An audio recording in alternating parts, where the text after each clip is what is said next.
Hello everyone, today I'm going to be taking a look at a set of Ikko Ikki for use in Clash of Katanas miniatures by Zenit. Okay, so this is a Clash of Katanas starter set from Zenit. They're actually from their own range. That these have been plucked out that will work for the Ikko Ikki,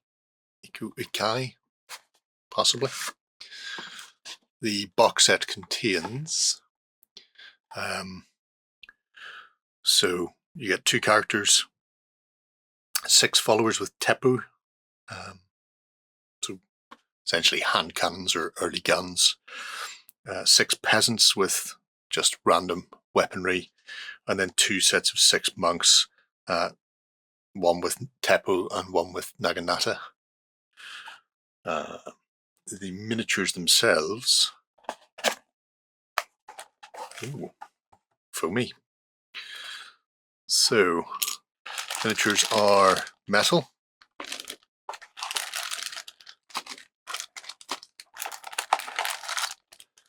multi-part. You also get a set of 25mm square bases. Clash of Katanas doesn't have any basing requirements, so those will possibly go the way of the dodo in favour of 20mm squares. I'll see whether or not I can fit them, because I believe these Zenit miniatures are a bit bigger than your standard sort of 28mm. Let's open up a set. This is a set of monks. So what have we got? So we have what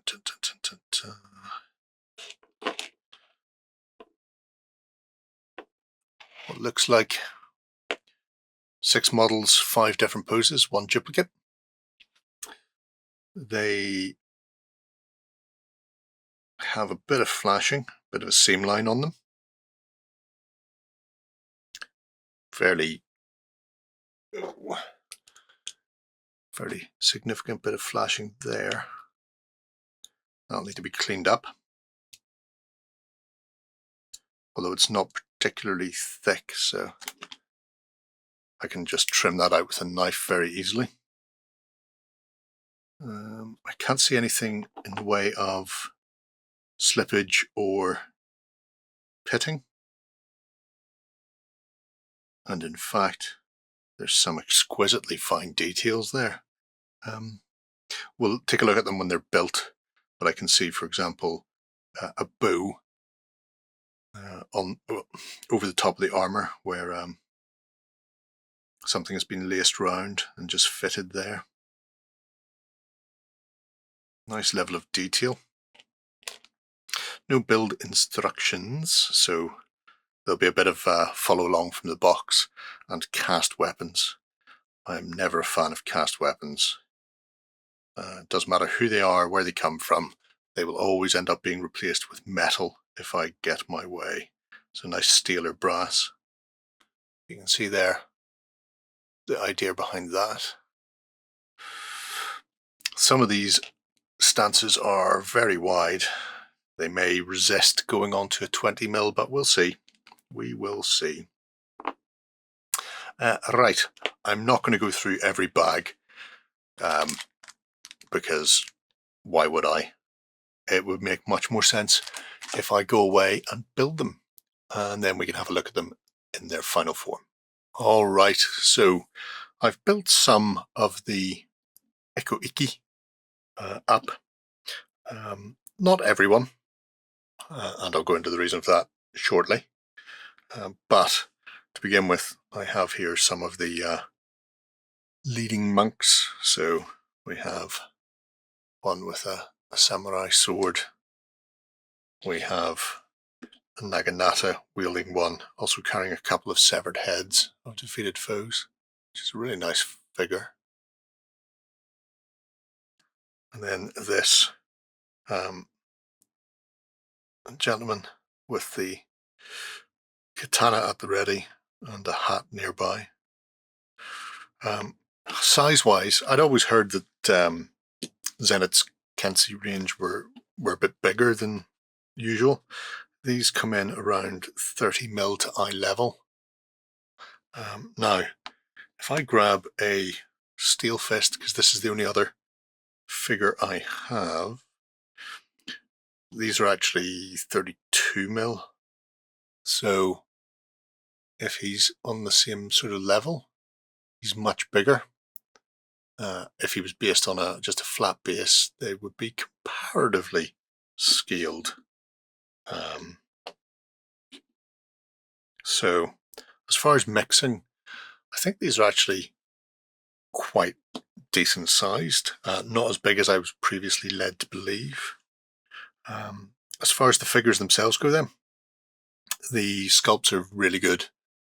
Some really nice detail on the figures, relatively subtle. Casting is, I'm going to say, decent to good. The figures themselves have a lot of detail on them with minimal mold lines or seam lines. So you might be able to see one on the top of this head right there, midway, or you might not. Like I say, the seam lines are relatively minor, and the metal is a soft metal. It's, I know, a lot of tin is kicking around these days, which makes models very hard. These are, well, I'm not sure what the component is, but the softness in the metal means that the details come out really well, and so the cleanup and straightening is relatively easy. As you can see with by bringing one of the Naginata wielding monks. So I could literally straighten that. That's a knob of excess flash at the end, actually. I can straighten this by just pulling it, or I can bend it by just pulling it. So the softness, it's a double-edged sword, so to speak. You get really good detail. It means they're more prone to bending, which is why I'm never really a fan of cast hafts on things. But it means cleanup is much easier. Where you do have mold lines, filing is very easy, or scrape and then wire wool just to buff them out, very easy. So that's all very good. Where I do run into a little bit of problem or issue, if you will, is with the joins, which is one of the reasons why I haven't put a load of stuff together. So I'll bring in, I did put a full unit of the peasants with sort of hand weapons together. So you can see some of the differences here.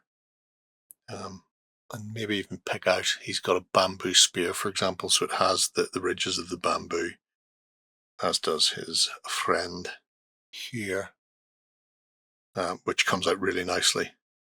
But where you would have sort of joins, so like a mortise and tenon join, so maybe a pin going into a divot in the arm or in the hand. What I found was that often those would be not miscast, but where the mold has gone through multiple pulls, you'll run into sort of garbage in there that needs to be drilled out or cleaned up with a knife, again because the actual metal is very soft. It's relatively quick and easy to do that, but when you're putting multiple models together, you're going to have to do that quite often. So I don't know if this is because these were from a Kickstarter, and they were obviously making a lot of copies in a very short amount of time. The overall production is very good, but there will be a significant bit of time and care required to clean them up and to get everything to sit flush.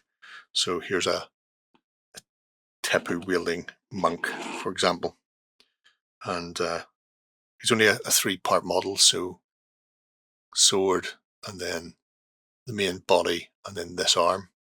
But this arm with this hand. Needs a bit of work to get it to neatly align. So I haven't spent a lot of time on these. I just wanted to get them onto bases to sort of show them how they fit together. If you are prepared to put the time and effort in, which I know not everybody is. Some people don't like metal for this very reason. I don't mind it. It's something that you come to work with when you're using metal models. So I'm willing to do the extra cleanup work for having the sculpts and the finish of the models be that much better than you'll get with plastics.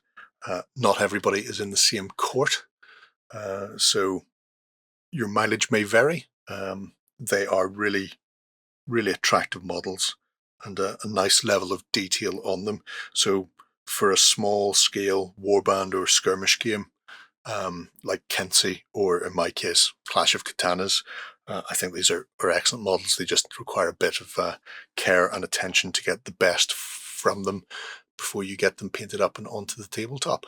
So there we have it, a substantial amount of fighting monks and some peasant supporters. Excellent, obviously, for Clash of Katanas, but perfectly good for a whole number of Oriental skirmish games, like Ronin or Test of Honor or whatever you want.